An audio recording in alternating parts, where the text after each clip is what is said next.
Hi everyone, welcome to another episode of Beyond Business with Mobile Only. I am Mobile Only. Now, I hope the other videos have been quite helpful so far.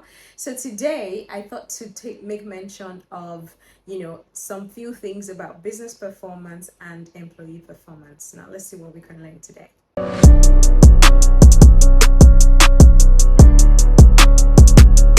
So let's talk a little bit about business performance and employee performance and what the importance of having this checked, right, or measured is for us as individuals and as entrepreneurs. All right. So business performance basically talks about the health check. Now, before I go on too much, I want you to know that performance is very critical. Performance is very critical to you as a business owner and to you as a professional. Why? That is because everything that we do centers and hinges on performance. Why? What do I mean by this? And that's because for you to see progress, for you to gain or get results, your performance has to be top notch. So that is why I say that everything that we do, one way or the other, hinges on performance. Okay, so having said that, right, that performance is important, let's not look at what business performance is about. Business performance is, in summary, it's the health check, right? To know how well an organization or business is faring or how a business is doing. And when we're doing this, we put into consideration, there's some indicators we put into consideration. Indicators such as the organization, the strategic objectives of the organization, the finance objective of the organization, and the customer retention, and many other things, right? Well, these three things are quite important, which is how well is the organization fulfilling or meeting the strategic objectives of the company? How well is the organization faring in terms of finance in terms of the revenue generation, profit margin, determining how they price or value their products or service to fit, the market they are operating in, while they are still earning money, for the organization to run. And also you're looking at, so that probably links you into, the return of investment or on profit for the organization. Also, you're now looking at the customer satisfaction, customer conversion rate, and customer retention rate. And these things tie together to determine how well an organization is doing. Now, let me just quickly say that when an organization is struggling, so yes, we have started the organization, but we're not making money and we're not doing well, you have to quickly look at where your errors are so that you can make adjustments before the company begins to go down. Right now, so that is business performance in summary. Now let's take a look at employee performance. Similarly, employee performance also speaks to how well an employee is functioning or is performing on the role that he or she has been recruited for, right? So we're looking in here, indicators in here are things like, so when I say indicators, I mean that the metrics by which we're being measured or we're being measured to say this is the pass mark, right, for saying we're doing well. So in this case, you're looking at the quality of work of the employee, you're looking at time of delivery, you're looking at productivity level, and you're looking at task completion and all those kind of things. Overall survey or overall pass mark for an employee on a particular role. So now I want to tie these two together. When I say that, so you have we look at the business performance and we look at the employee performance. How does each of them how do they affect each other, and how does one rub off? So I often say that you might have a beautiful business strategy, or you might have a fantastically written out, crafted business strategy. But if you do have a very poor employee strategy, it has the possibility, the potential, right, to cripple your business strategy. Why do I say this? I say this because you see, your employee performance, right, has very great impact on your business performance. So how well your employee performs is crucial to how much value or how much you gain, how much speed and quality and output your business, in turn receives, right? So both of them go hand in hand. So we can tie this into talent acquisition, for example, and say that when your talent acquisition strategy is not strong, when your talent and acquisition strategy is not, addressing and ticking off some very necessary things, it's going to affect the type of people you bring on board.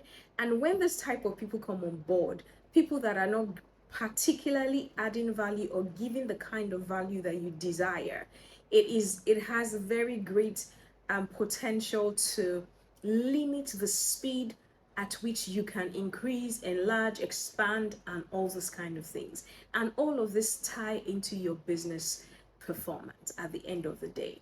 So it is very important that we try to balance out both the business strategy and the people strategy and our talent acquisition strategy, because when you now look at it, you realize that there's nothing that kind of stands alone, nothing kind of operates in isolation. They all operate together, and the stronger they are together, the stronger your business performance is, the stronger your employee performance is, the stronger, the growth possibilities and opportunities, for wealth creation and everything for your business is as well. Okay, so having said that, these three strategies, work hand in hand and they're very important. So let's dwell a little bit on the employee performance. It is very crucial to, when you're hiring, it is very, very crucial to hire people who understand your vision. It is very, very important to hire people who have similar ambitions and, core values to your organization. Now, if you're able to pick it from the beginning that this person doesn't have the drive, this person's probably just looking for a job, or money is the motivation here, you might want to rethink. So let me say, for example, a public speaking firm and I want to recruit someone. I am definitely going to be looking for someone who's quite eloquent, who has good command of English, who has very good body communication skills, body, verbal, written, and all of those kind of things. If I do not specify my needs or the skills required to fill the role, it is very likely that I will hire someone who falls short of my expectations, and then frustration sets in. So, for example, I say I want an interpreter. I'm not specific. I have just said I wanted an interpreter. What type of interpreter do I want? Do I want a French interpreter or a German interpreter? Do I want a Spanish interpreter or an Arabic interpreter? I need to be specific so that my talent acquisition people know what to look for when they are looking for whoever it is we need to take the business to the next level. So it's very important that whoever you bring in fits into the overall picture, because whoever you bring in is in one way or the other taking your business from level 1 to level 2, or from level 2 to level 3, and on and on and on like that. So if you mishire, you will get frustrated because you're not going to get the best result from that person. And I know a lot of bosses get frustrated at this point, saying this person is not giving me value. This person is not. So the truth of the matter is that person cannot give you the value you require because the person does not have the capacity or the capabilities in the area that you're looking for. Which is why specification, clarity is very, very essential when you're growing your business, in terms of the business itself, in terms of the people you bring on board, and in terms of your talent acquisition strategies. So this whole thing ties together.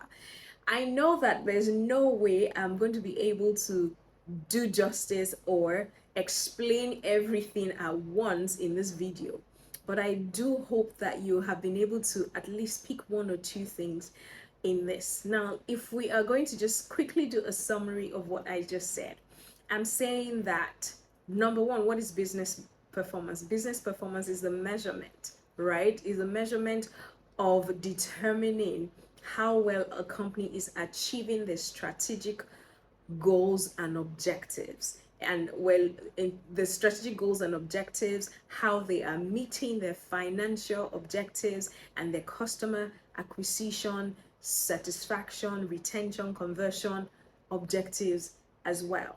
And we're also looking at the employee performance, and we're saying that the employee performance is also how well and employee is performing in a particular role. And in determining this, we're looking at indicators, that measure performance. Indicators such as quality of work, productivity level, task completion, time of delivery, and all of that. Quality of work is always very important.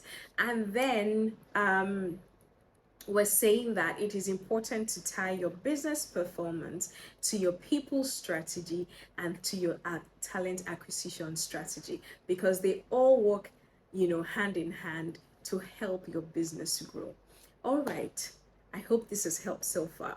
I will see you in another video. Oh, and before I go, I keep forgetting I keep forgetting to tell you to like the video, subscribe to the channel, and click on the bell icon.